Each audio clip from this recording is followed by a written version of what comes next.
4, chapter 31, text number 30. Om Namo Bhagavate Vasudevaya. Om Namo Bhagavate Vasudevaya.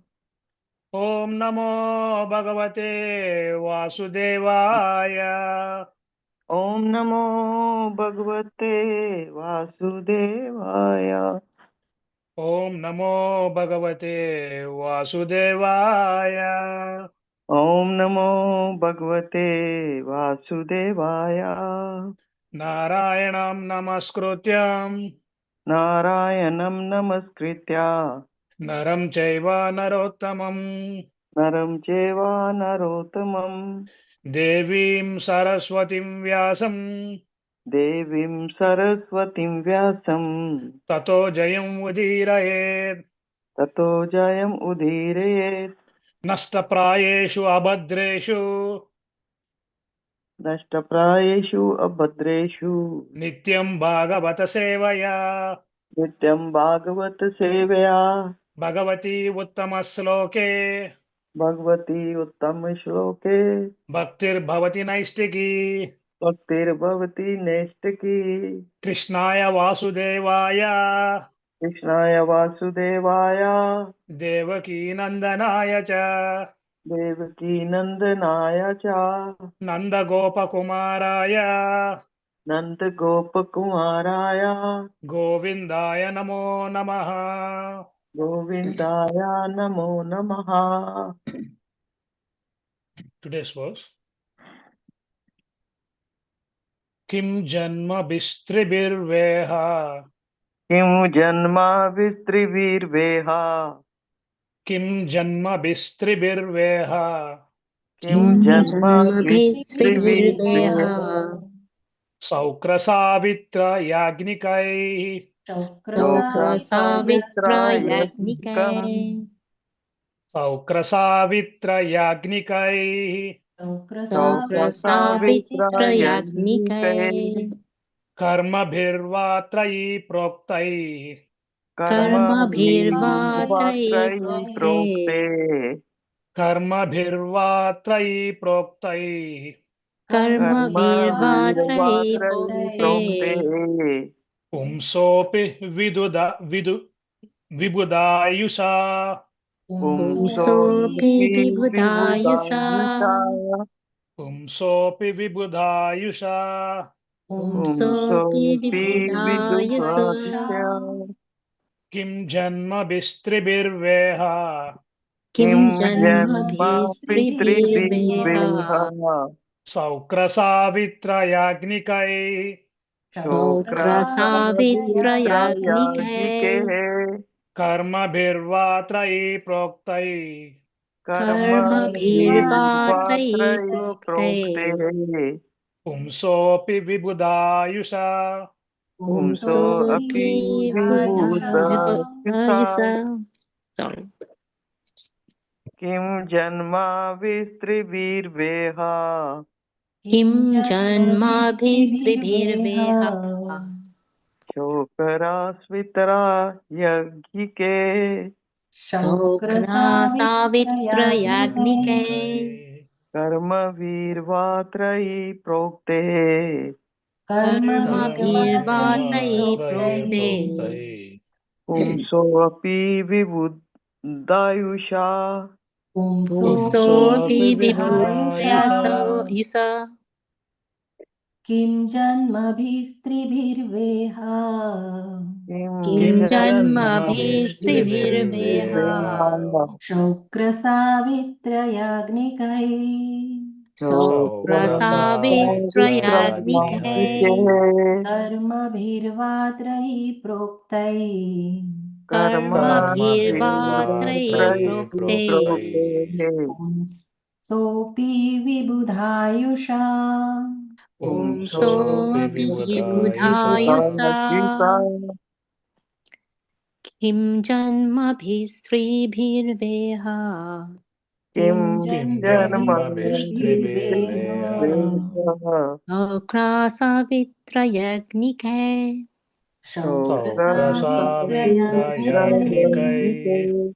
कर्मभिर्वात्रये प्रोक्ते कर्मभिर्वात्रये प्रोक्ते पुंसोऽपि विबुधयुषा पुंसोऽपि विबुधायुषा विबुधायुषा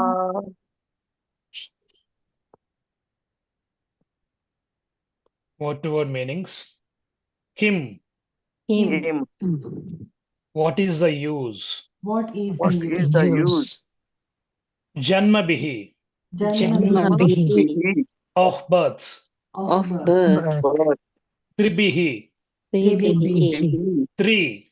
three Va, va or. or Iha, iha in this world. in this world world, Saukra, Shokra Shokra, by semen. by semen. semen Savitra, Savitra Savitra, by initiation. by by initiation initiation. Yagnikaihi, Yajnika Yeah. by becoming a perfect Brahmana. by By becoming a becoming perfect a Brahmana perfect Brahmana. Karmabihi, Karma Karma bihi bihi, by activities. by activity activities. Va, va Va, or. or or, Trayi, Trayi in the Vedas. in the Vedas Vedas. Proktaihi, Prokte instructed. instructed Instructed. Pumsaha, Pumsaha Saha, of a human being. of a human of a being human being. Api, Api even. Even Vibhuda, Vibudha the of the demigods. of the demigods academic air. Ayusha, Ayusha with a duration of life. with the duration of Of life. life. Translation and purport by His Divine Grace A.C. Bhaktivedanta Swami Srila Prabhupada ki jai. Jai. A civilized human being A civilized Civilized human human being being has three kinds of births. has has three three kinds of kinds of births. birth. The first birth is by a pure father and mother. The The first first birth birth is by is a a pure father pure- and mother, And this birth is called birth by semen. and and this this birth birth is called called birth by birth by semen. semen. The next birth takes place The The next next birth takes takes place place when one is initiated by the spiritual master. when one when is one is initiated by the initiated by the spiritual spiritual master, master. And this birth is called Savitra. and And this this birth birth is is called called Savitra. Savitra. The third birth called Yagnika. The The third birth third birth called called Yajnika Yajnika Takes place when one is given the opportunity takes takes place place when when one one is is given given the the opportunity opportunity to worship Lord Vishnu. to to worship worship Lord Lord Vishnu. Vishnu. Despite the opportunities for attaining such births, Despite Despite the opportunities opportunities for for attaining attaining such birth, such birth, if one gets the lifespan of a demigod, even if even one if one gets a gets life the lifespan of a demigod, demigod, if one does not actually engage in the service of the Lord, if if one one does does not not actually actually engage engage in in the the service service of the of the Lord, Lord, everything is useless. everything is is useless. useless. Similarly, Similarly, one's activities may be mundane or spiritual, one's One's activities activities may be may be mundane mundane or or spiritual, spiritual, but they are useless if they are not meant for satisfying the Lord. but they are they are useless useless if they are if not they are meant not meant for for satisfying satisfying the the Lord. Lord. Purport. The word Saukra Janma means taking birth by seminal discharge. Animals can take their birth in this way too. However, a human being can be reformed from the Saukra Janma as recommended in the Vedic civilization. Before the birth takes place, or before father and mother unite, there is a ceremony called Garbhadana Samskara, which must be adopted. This Garbhadana Samskara is especially recommended for higher castes, especially the Brahmana caste. It is said in the Shastras that if the Garbhadana Samskara is not practiced among the higher caste, the entire family becomes Sudra. It is also stated that in this age of Kali, everyone is Sudra due to the absence of the Garbhadana Samskara. This is the Vedic system. According to the Pancharatrika system, however, even though everyone is a Sudra, due to the absence of the Garbhadana Samskara, if a person has but a little tendency to become Krishna conscious, he should be given the chance to elevate himself through the transcendental platform of devotional service. Our Krishna conscious movement adopts this Pancharatrika Vidhi as advised by Srila Sanatana Goswami, who says, Yata kancha natam yati kamsyam rasa vidanataha tata diksha vidanena dvijitvam jayate nrunam. As bell metal, when mixed with mercury, is transformed to gold.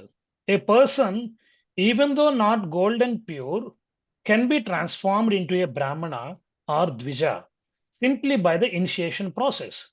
Haribhakta Vilasa 2.12. Thus, if one is initiated by a proper person, he can be accepted as twice born immediately. In our Krishna conscious movement, we therefore offer the student his first initiation and allow him to chant the Hare Krishna Mahamantra. By chanting the Hare Krishna Mahamantra regularly and following the regulative principles, one becomes qualified to be initiated as a Brahmana. Because unless one is a qualified Brahmana, he cannot be allowed to worship Lord Vishnu. This is called Yagnikak Janma.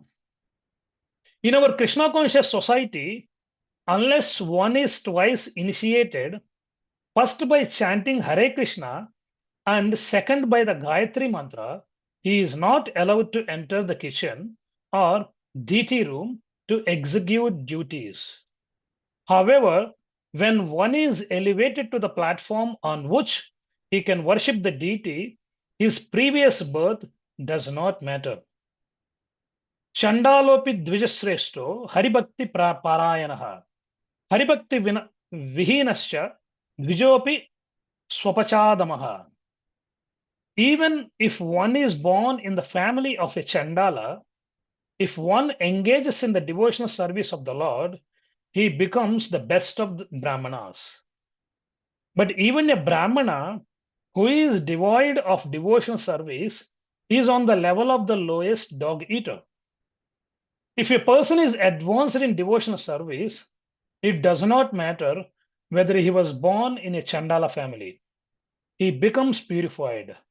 As Srila Prahlad Maharaj said, Viprad Dvishad Guna Yutad Arvindanaba Padaravinda Vimukachwapacham Varistham.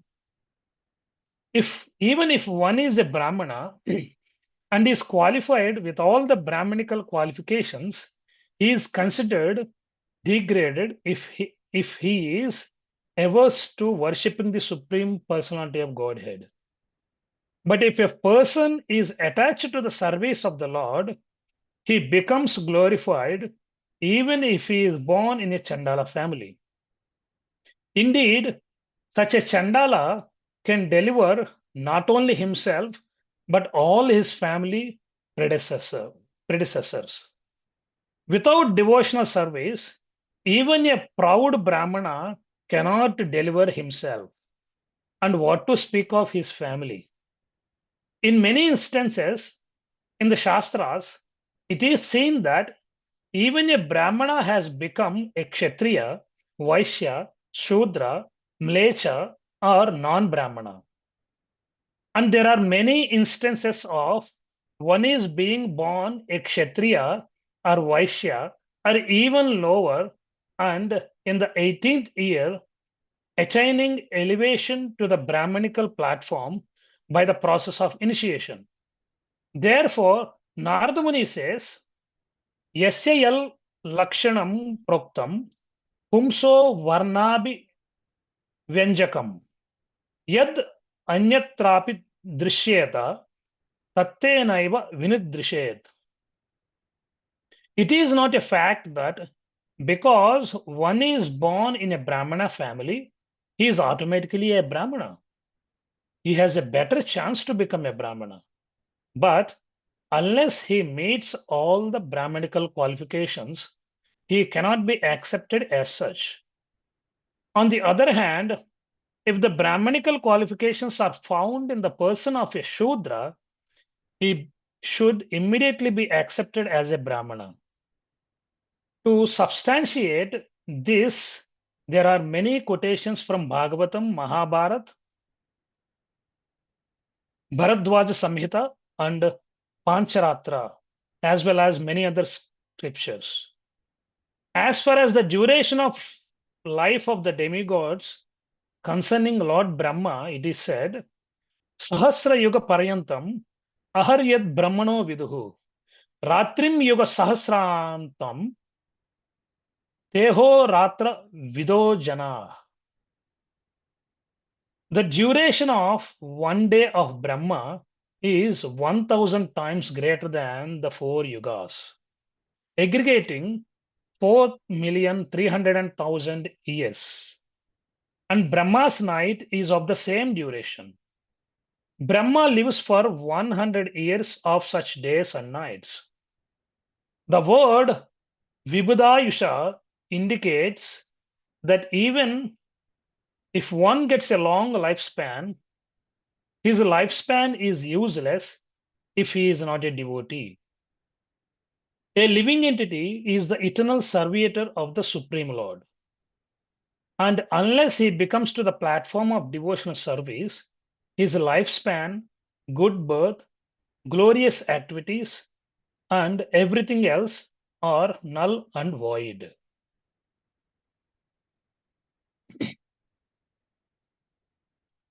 ॐ ज्ञानतिमिरान्धस्य ज्ञानाञ्जनशलाकया चक्षुरुन्मिलितं येन तस्मै श्रीगुरवे नमः श्रीचैतन्यमनोभीष्टं स्थापितं येन भूतले स्वयं रूपा कदा मह्यं ददाति स्वपदान्तिकं वन्देऽहं श्रीगुरो श्रीयुतपदकमलं श्रीगुरुन् वैष्णवांस च श्रीरूपां साग्रजातं सहगना रघुनाथान्वितं तं सजीवं साद्वैतं सावधूतं परिजनसहितं कृष्णचैतन्यदेवं श्रीराधा कृष्णपादान् सहगना ललिता श्रीविशाखान्वितांश्च हे कृष्णा करुणा सिन्धो दीनबन्धो जगत्पते गोपेश गोपिका कान्ता राधा कान्ता नमोऽस्तुते तप्त काञ्चना गौराङ्गी राधे वृन्दावनेश्वरी वृषभानुसुते देवी प्रणमामि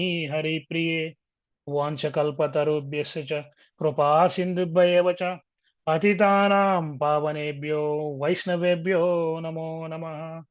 जय श्री कृष्ण चैतन्य प्रभो नित्यानंद श्री अद्वैत गदाधर श्रीवासादि गौरभक्त वृंद हरे Krishna Krishna Krishna Hare Hare Hare Ram Ram Ram Hare Hare.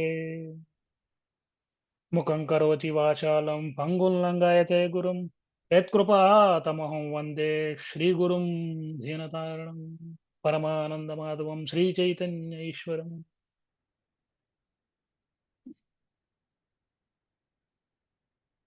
Hare Krishna. Thank you all for joining today's Śrīmad-Bhāgavatam session. I know Srila Prabhupada has cited many verses in this book, and it's quite lengthy, probably one of the longest purpose in the Śrīmad-Bhāgavatam. And honestly, I don't know, it may not be possible for me to do a full justice to this verse and purport within the next minutes, next 30 minutes or so, right? But still, I will try to make a small attempt and see. So with this mood, I offer my humble prayers at the lotus feet of my own Guru. And today being the appearance day of His Holiness Kadambakanand Swami Maharaj. And I take his blessings on this appearance day and all the Vaishnavas and Guru Parampara, so that for their blessings, so that I may be able to speak this verse with the appropriate mood and mindset.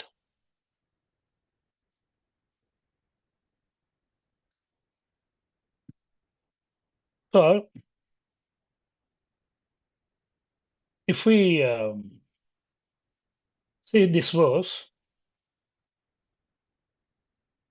talks about how how a civilized human being, the word used, Prabhupada used here, civilized human being, goes through three kinds of birth, which we all know. The first birth is the physical birth from parents, which is common to all living beings. Then comes a higher birth when we receive spiritual guidance from a bona fide spiritual master. And finally, an even more elevated stage when one becomes qualified to worship Lord Vishnu.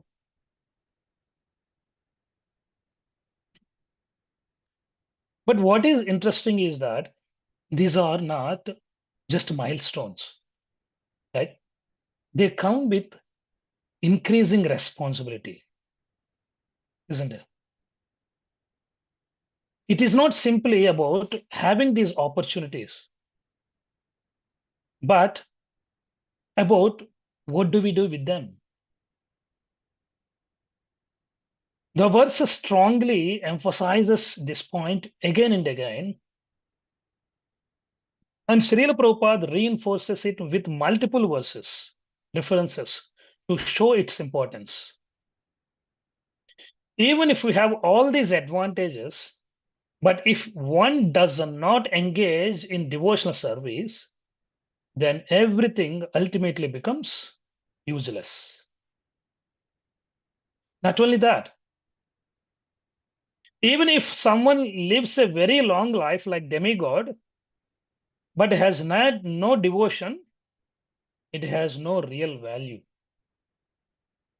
Quite interesting, right?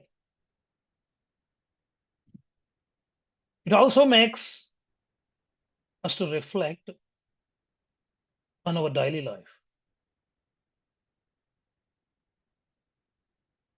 Whether material or even spiritual activities, if they are not done for the pleasure of the Lord, then ultimately they don't carry the lasting meaning, right? So the essence is very clear. The bhakti is the center. The devotional service is the center. Everything, our birth, knowledge, activities, even our lifespan, only becomes meaningful when it is connected to devotional service. So particularly, the three births has been highlighted or been the biggest significant in this verse. So if we spend a few moments and reflect on this three births, it becomes quite personal, right? Because all of us have gone through the first birth, our physical birth. It just happened automatically. Is that right? Of course, it didn't happen so automatically. Everything happened under the supervision of the Lord. Karmana daivanetrena, right? According to one's karma. But the next two births are more about conscious choice and transformation. The second birth, the spiritual initiation, can be seen as the moment when our life starts taking a different direction. It may not always be a formal initiation for everyone yet, but even coming in touch with the devotees, hearing about Krishna, starting to chant. These are all like the beginning of that second birth. It is like waking up call, right? Waking up to a higher purpose. And then comes the third birth, becoming qualified to worship the Lord Vishnu. This is even deeper.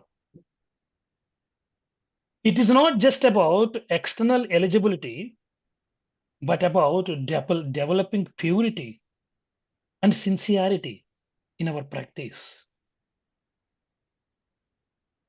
It's a gradual process where our consciousness becomes more aligned with the service.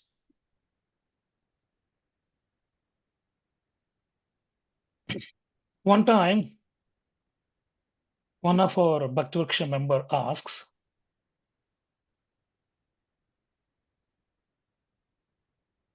let us say, if I picked up chanting and eventually I reach 16 rounds, then what? Is that all? What is next? It's a very honest and important question, right? Because if we see chanting as a goal to achieve, then once we reach 16 rounds, it may feel like I have arrived, isn't it? But actually, that is where the real journey begins, isn't it? So chanting 16 rounds is not the destination. It is like entering the doorway of our second birth more seriously. It stabilizes us. It purifies us. And it is said it is the foundation, right?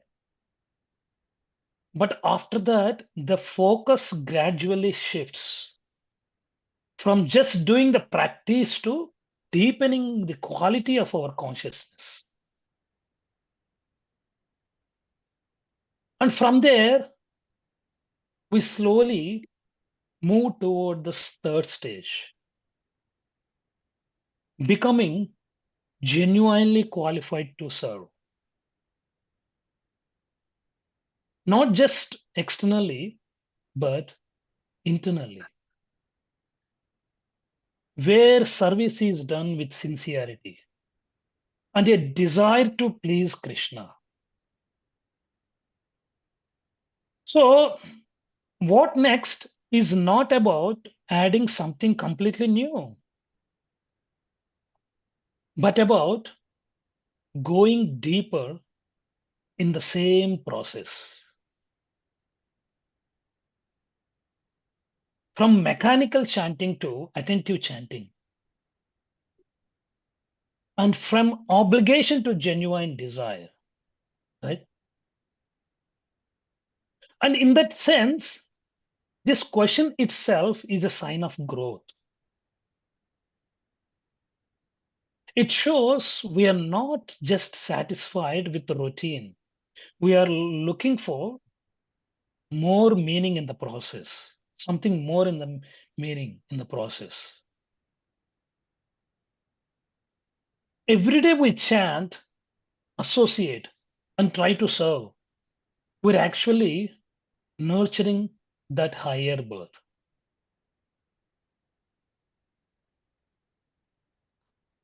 So one very striking point from this section is that Saukra Janma, which is our physical birth, is not alone sufficient, isn't it? Right? It is actually described that taking birth from father and mother is something common to both animals and humans.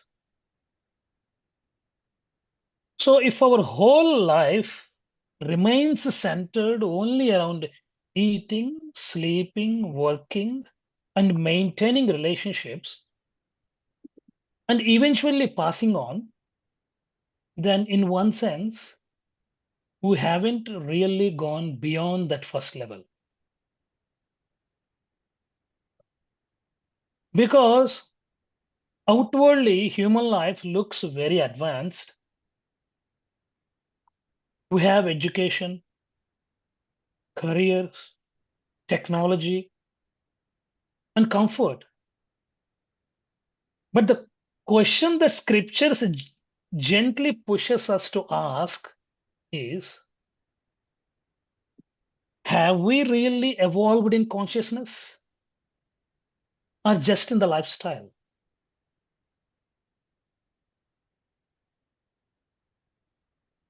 In Śrīmad-Bhāgavatam, again and again, we often hear the story of Jada. In his previous life, he was a great king, very advanced spiritually, but due to a small attachment to a deer, his consciousness became absorbed at the time of death. And he had to take birth as a deer in the next life. So, what does that show us? Even though he had a very elevated human birth, the real success of that birth depends on where our consciousness is fixed, especially at the time of death. It is not the external situation, but the internal absorption that determines our progress. And then in his next life, as Jada, he became extremely careful this time. He avoided all unnecessary material involvement and remained deeply fixed in the spiritual consciousness. Why? Because he understood that human life is a rare opportunity not to be taken lightly. Similarly, in the teachings of Rishabdev to his sons, there is a very famous instruction. Human life is not meant for working hard like animals for sense gratification. Then what for? But for tapasya, by which we purify our existence and experience that higher happiness. So when we hear that Saukra Janma is not alone sufficient, it's actually to elevate our vision of what a life can be. It is like being given a very powerful tool, but using it only for basic purposes. Human life has the potential for self-realization, which we all know, developing a relationship with Krishna, and transcending the repeated birth and death, right? So if we don't consciously engage in that process, the opportunity quietly passes. Because day-to-day responsibilities take over. Work, family, commitments. And before we realize, life can start moving on autopilot.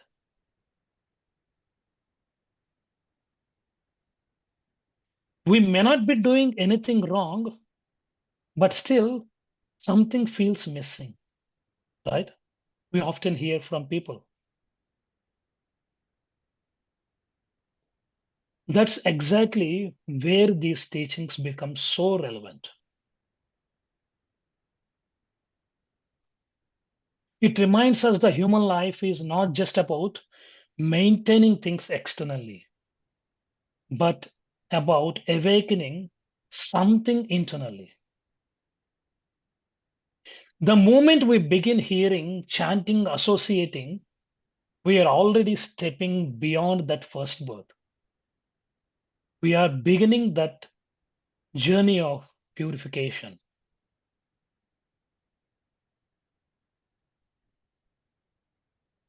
Prabhupada also spoke about something very foundational in this Vedic culture, the Garbhadan Samskar, the purification ceremony performed before conception. At first glance, it may feel like a very technical and ritual concept.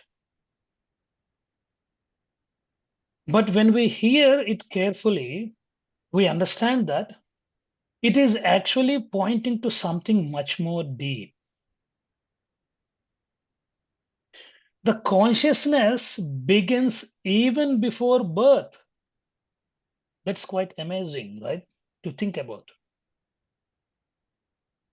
The Vedic system is not only concerned with how we live after we born, but also how a life is invited and prepared. The idea is that before a child is conceived, there is a conscious effort by the parents to create a spiritually favorable environment with prayers, purity, and intention. In other words, the life is not seen as an accidental, but it is seen as a responsible creation of an atmosphere for a soul to enter. Right? So in the Vedic tradition, especially for the Brahmana class, this ceremony was considered very essential because Brahmanas were meant to represent the spiritual culture in society, and their entire life was structured around purity, starting even before birth. But the deeper point the purport makes is not just about the caste or social structure. It is about conscious living. Because when such sacred principles are neglected, the natural result is social degradation, as Prabhupada highlighted in the purport. Not necessarily in terms of external labels, but in terms of loss of spiritual consciousness. That is why the purport makes a strong statement. Without these purifications processes, society gradually descends to the platform of Sudra mentality, meaning a life centered mainly around work and sense gratification without any higher purpose.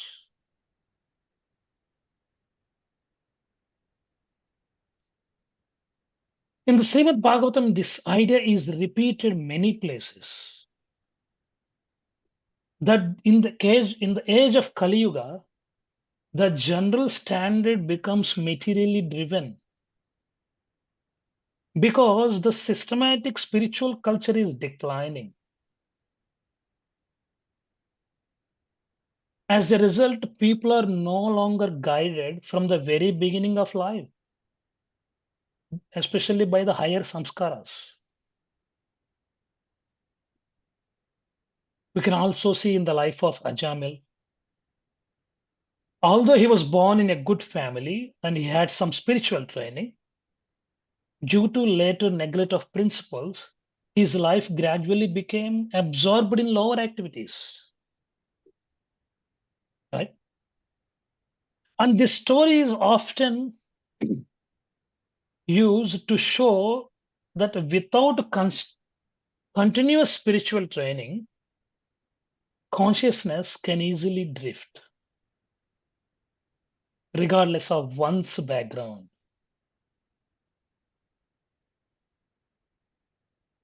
At the same time, the purpose is not meant to discourage us, but to give a hope through the Pancharatrika system.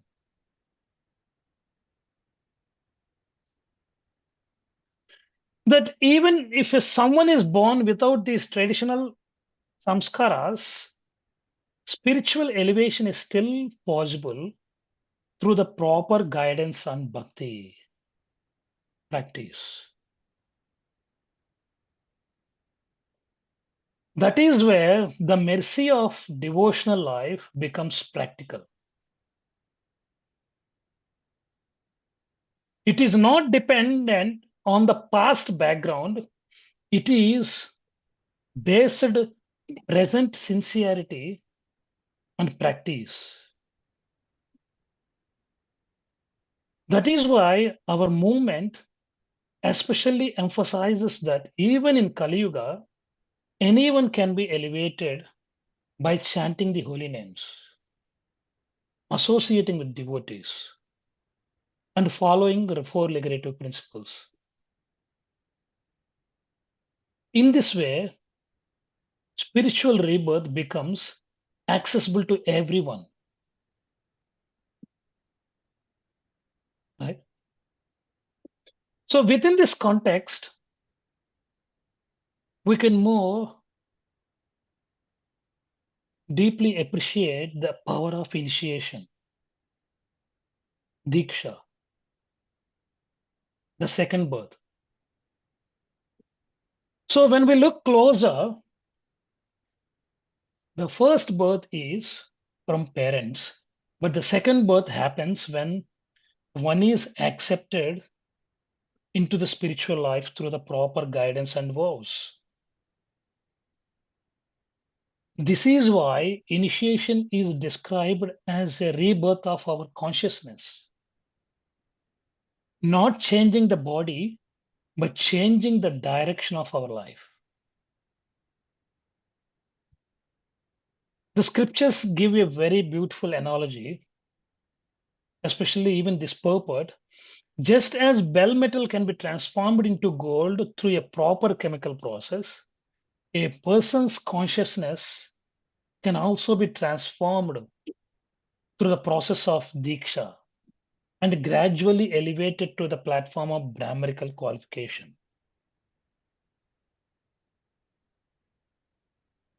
So what changes then?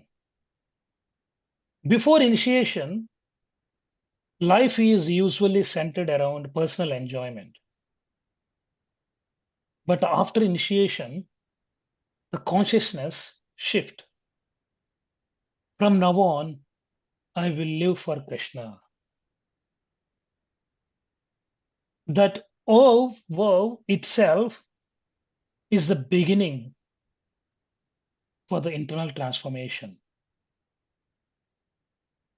We can see this very practically in the life of Narada Muni.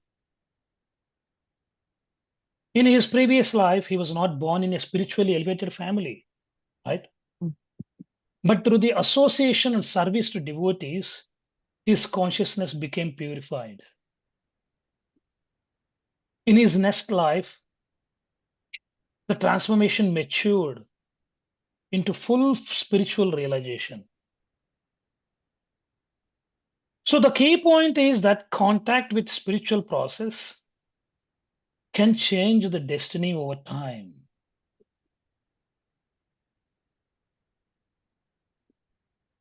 So initiation is like formally stepping into that process of transformation. It is also important to understand that initiation is not the end point. It is the beginning of disciplined spiritual life. It is like entering training. A student is accepted into a school not because they are already perfect, but because they are ready, they accepted, they are ready to be trained by teachers, right? And through that process, the impurities of consciousness gradually refined. So when we hear about initiation, making one dvija, the twice burn,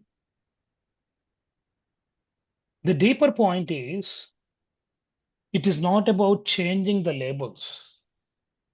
It is about changing the consciousness, direction, and ultimately desire. And that is the beginning of real spiritual life.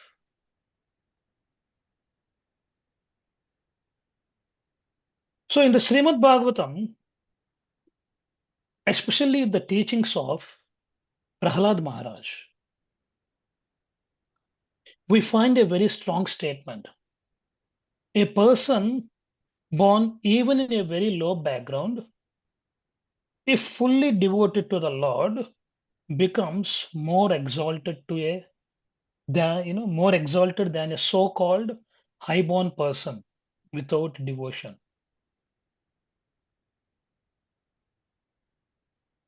Because the real elevation is not external, it is consciousness oriented towards the Lord. It is like this, a lamp may be placed in a golden vessel, but if there is no flame, it gives no light.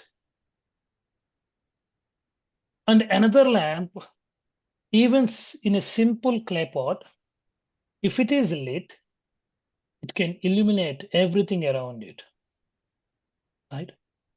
So devotion is like that flame. So this principle is further clarified by Narada Muni, who explains that varna is not determined by birth, but by qualities and activities.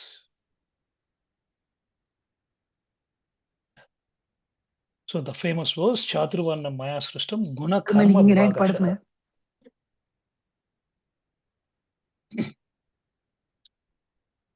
In other words, if Brahmanical qualities such as truthfulness, self-control, compassion, and devotion are found in a person, even if they were born in a non-Brahmanical family, that person should be accepted as a Brahmana. And the opposite is also true. If someone is born in a Brahmana family but does not exhibit these qualities, then the birth alone does not qualify them to be a Brahmana.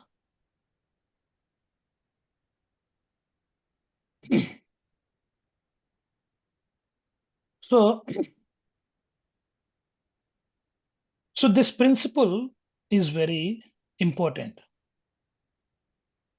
because it shifts the focus from identity based on birth to identity based on character and consciousness.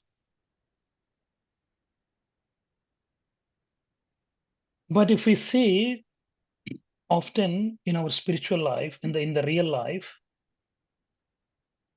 even after coming to devotional life, it is very easy for the mind to quietly carry its old conditioning. Without even noticing, we may still evaluate others based on background, education, personality, speaking style, confidence, and our social position. And sometimes we may even evaluate ourselves in the same way and become proud. So it may not usually a deliberate or harsh judgment. Rather, it happens almost automatically in the background of the mind. For example, when I meet someone The mind quickly registers impressions like how confidently they speak, how much they seem to know, right? How long they have been around, whether they are serious or casual, right? And almost instantly, without conscious intention, a conclusion may form. They are advanced, they are new, or they are not serious, right? The key point, the one should become aware of how quickly the mind can make form based on the external based conclusions without deeper understanding, right? So, but the purport is genuinely shifting us toward a very different way of seeing. It is asking one to learn, see life through the lens of devotion, not designation. That is a very different lens. And it takes conscious and constant training. So then the vision gradually shifts from judging by what someone is externally to understanding what someone is becoming internally. And that shift changes everything, right? So now the real question becomes, is this person connected to Krishna? Are they sincerely trying to serve? Are they cultivating bhakti? This is not something that changes overnight, but it's a gradual cultivation, almost like learning a new way of seeing the world. And that's exactly the vision or the heart of the mood of your Narada Muni, right? Who does not evaluate beings merely by their external condition, but by their capacity for devotion. His vision is always oriented toward upliftment. Wherever he goes, he looks for how a soul can be connected to Krishna, not how they can be categorized. Right? That is very profound and very practical. If we keep categorizing people, there is no room for encouragement, and there is no room for preaching.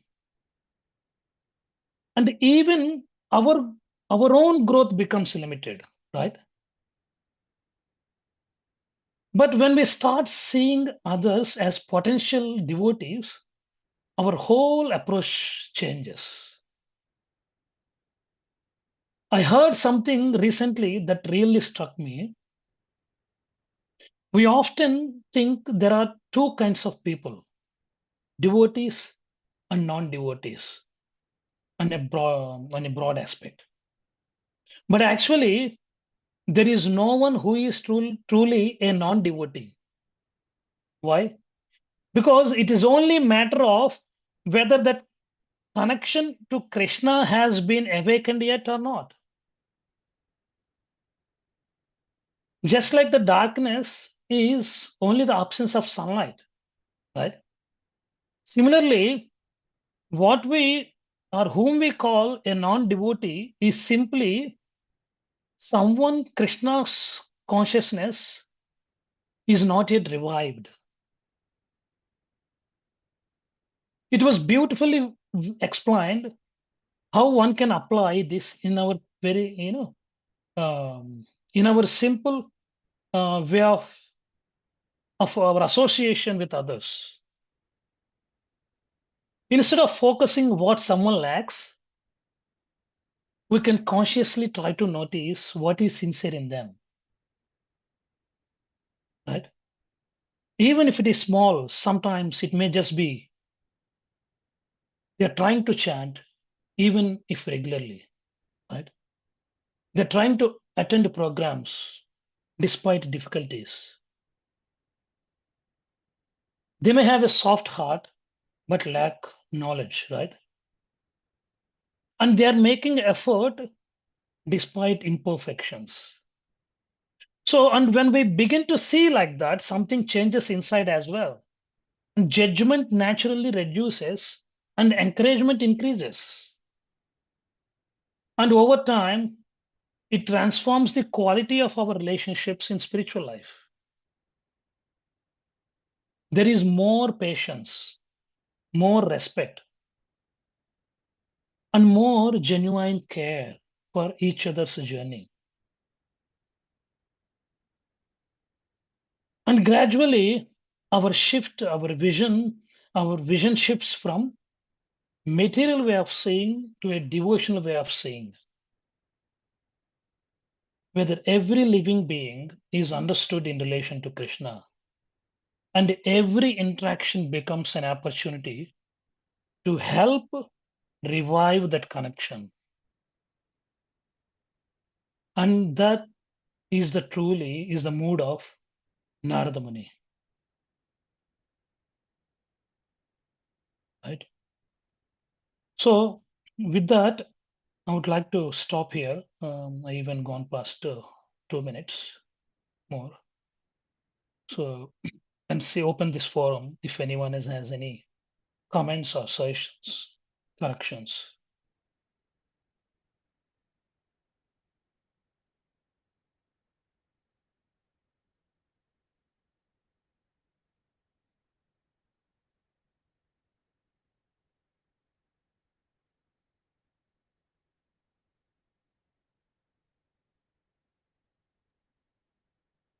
Okay.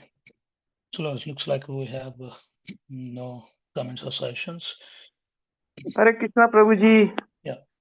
Yeah, thank you very much, Prabhuji, for such a wonderful class. For us, the important thing is no matter whatever we do, unless until we really do the devotional service, as we know in Bhagavatam. So it's 1, 2, 6. They say Savai Pumsa Paro Dharma Yato Bhakti Atokshaja Ahetuki Apratiyata Ye Atma Supasiddhiti. So the ultimate supreme occupation for all the humanity is by which one can attain to loving devotional service unto the transcendental Lord.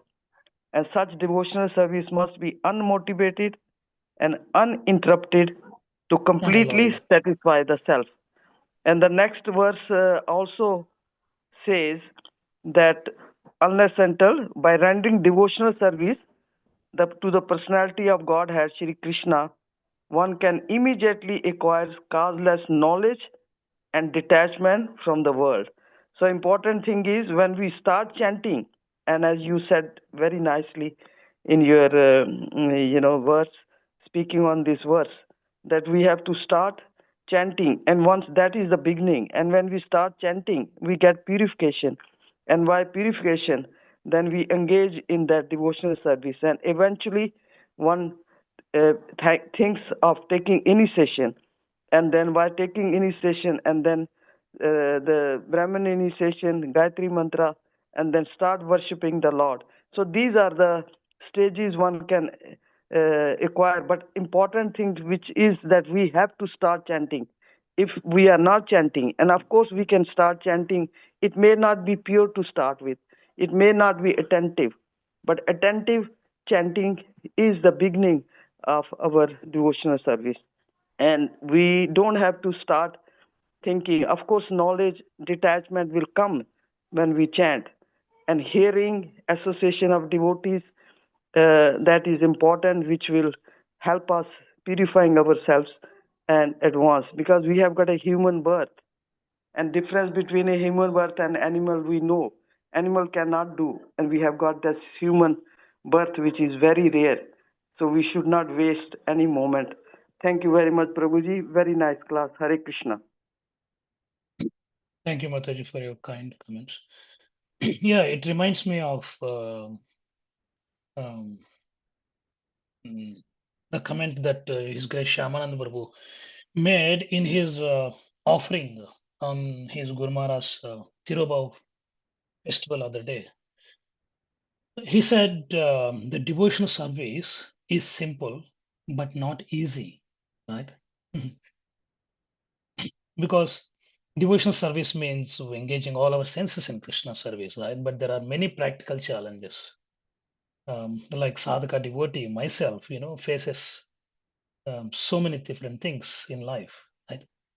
So it's like walking on the edge of a sword, right? As you said, exactly.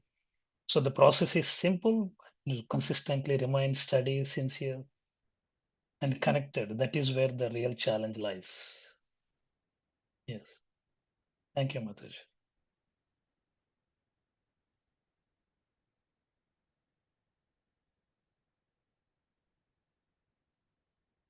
Okay, if we don't have any comments or suggestions, we would conclude the class here. So I would pray to all the devotees. If I have made any offenses at anyone, please forgive for my ignorance and so for my own purification. So whatever I said, so that's for my own purification. So vancha kalpatarubhyasya cha kripa sindhubhyev cha patitanam pavanebhyo vaishnavebhyo Chandra Śrīmad-Bhāgavatam ki jai. Srila Prabhupada ki jai. His Holiness Kadambakandan Swami Maharaj Vyasa Puja Mahotsav ki jai. Hari Bol. His Grace Sivapati Gauracandra Prabhu ji ki jai. Hare Thank Krishna. you. Hare Srila Krishna. Prabhupada ki jai. Hare Krishna. Hare Krishna.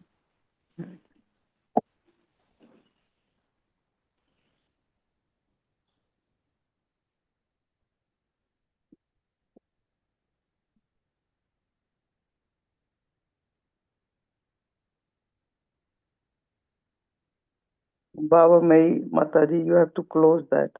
Stop recording. Hare Krishna. Baba Mai.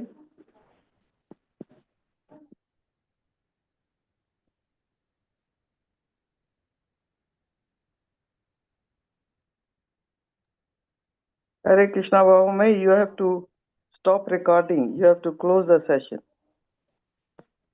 She is not here. I don't know where is she.